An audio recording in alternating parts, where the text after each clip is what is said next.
So recently during one of my streams, somebody asked me how you go from writing in a loop to writing a full song. Today I want to give you my 2 cents on that concept and explain how I avoid getting stuck in loops and how I actually flesh out entire ideas of my track. So here we are in the projects that I'm currently working on, and the very first thing that I want to show you is just the basic idea of how I write out my tracks. This track is a little bit special in the sense that in terms of all of the sequences, it is almost completely done. And as you can see, the same is kind of true for the bass line and all of the drums over here.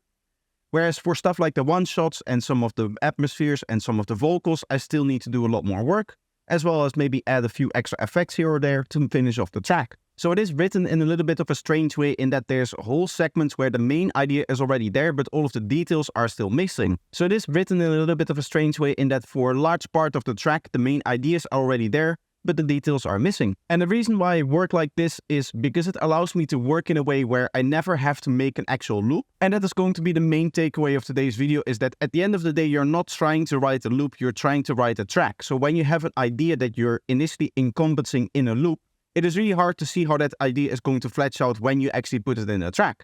So for that reason, I never write the loop to begin with, I just write the whole track to begin with. I essentially directly from the start put my ideas into a track the way that they're meant to be in the track. So for example, over here, let's take a look at this synth over here. This is essentially an idea that you could just write in a 4-bar loop or even in a 1-bar loop to begin with.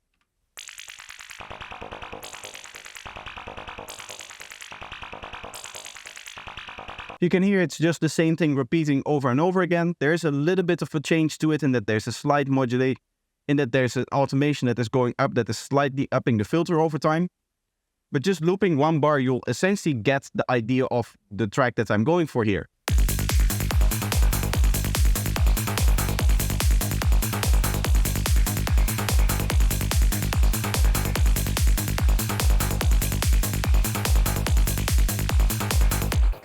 Now, of course, you could extend that to maybe 4 bars. And as you can see, when we actually write it in 4 bars, you can see that there's some extra drums over here. So when it comes to the snare, for example, if I zoom in, you can see that we have extra snares that sit over here and over here that are nowhere else. So that would now become part of the loop. The same is true for the way that the grid synths are arranged and the way that some of the other sounds are arranged in here. Before in the last playthrough, I had this crash muted, which we can now also unmute because it now makes sense for the crash to be in there. And now you get something like this.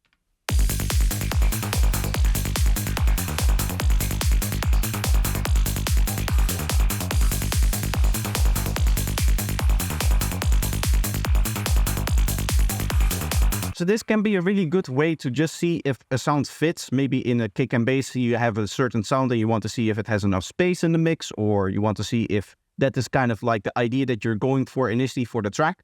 But pretty soon what you'll find is that if you repeat this enough times, it becomes really hard to figure out what the song is going to do next.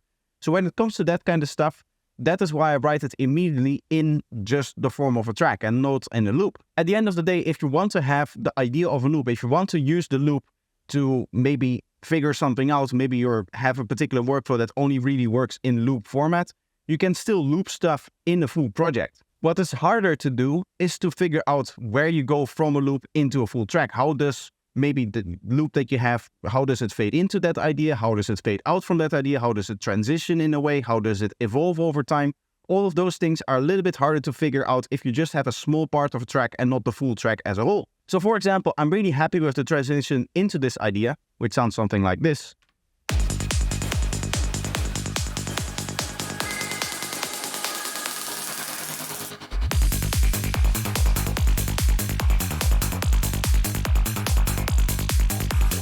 Notice how we get this like nicely transgated sound coming in over a short time, like over here. So for the last maybe half a bar of this particular fill, we get this like transgating effect, and that then delays out into this part over here, which is of course based around these 16 note kind of ideas that we have, which is the synth that I showed before, this one.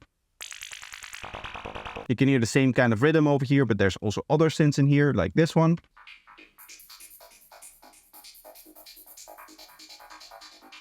And the only way that I'm personally able to come up with a transition like that, with an idea like that, is to have that in the track. It is really hard for me to imagine how to do that if I'm just stuck with this loop over here and I don't actually have the space to work on, because usually what happens is when they're working in loops, there's no loop over here that is going to be the idea that is sitting in front of it.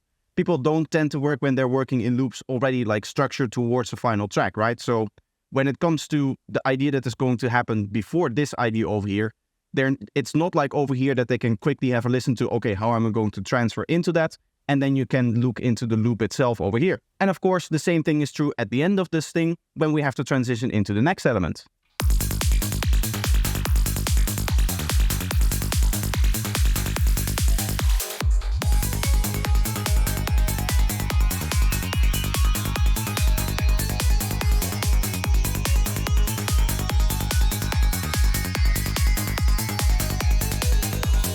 In this particular case, I just decided to do like a little bit of a switch up. As you can see, the fill of this part is a little bit smaller. It's just half a bar as opposed to the normal bar that I like to do. And we have this little kick fill coming in together with a reverse kick, and that just kind of sweeps into the new idea. And then the new idea starts and we have this big arp that suddenly comes in and it's suddenly very big. And that is a really nice effect. When you're just starting to play it from here, you kind of miss that effect because it's not exactly clear how you're going to go into that idea. So if I just start playing from here, it just sounds like a normal part of a drop with a normal arp in there.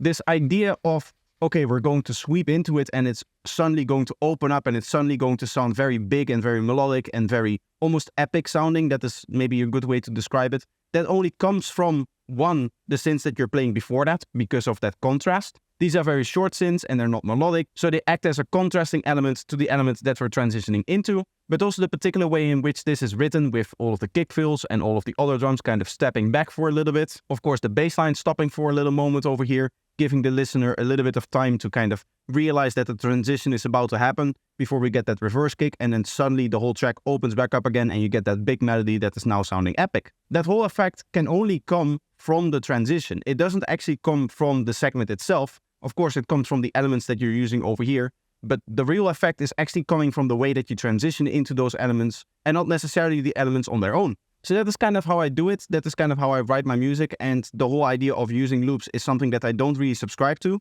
Now, this may not be the answer that you were looking for in the terms of how do I go from a loop to a full track, but it doesn't mean that you cannot still recover some projects that you have. Generally speaking, when I'm lacking ideas, one of the things that I like to do is I like to take a very technical look at the structure that I'm trying to achieve for my track. So when it comes to the structure over here, one of the things that I did pretty early on, once I only had the first drop written, is already lay out the kick and bass for this whole segment over here. I was laying out, okay, where do I want the break to be? Where do I want the build-up to be? So this is going to be the kick and bass, but filtering in. Where do I want the drop to continue from? Where do I want other things to be? Like the fills of all of the segments and even the high energy drum parts. So also the top loop is kind of involved in this process. Where do I put the top loop in such a way that, okay, this part is high energy, this part is like medium energy, and this part is low energy. And by doing all of those things before, I don't really have to think about the structuring when I'm in that mindset of just writing down creative ideas.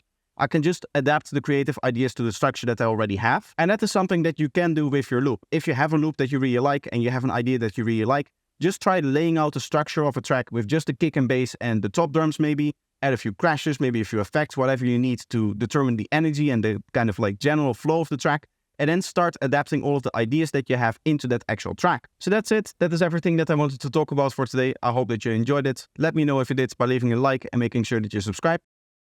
Another way to support the channel is to continue watching some of my content, so there will be 2 videos up on the screen right now for you to choose from. So just pick one and enjoy, and I hope to see you in the next one. Bye bye.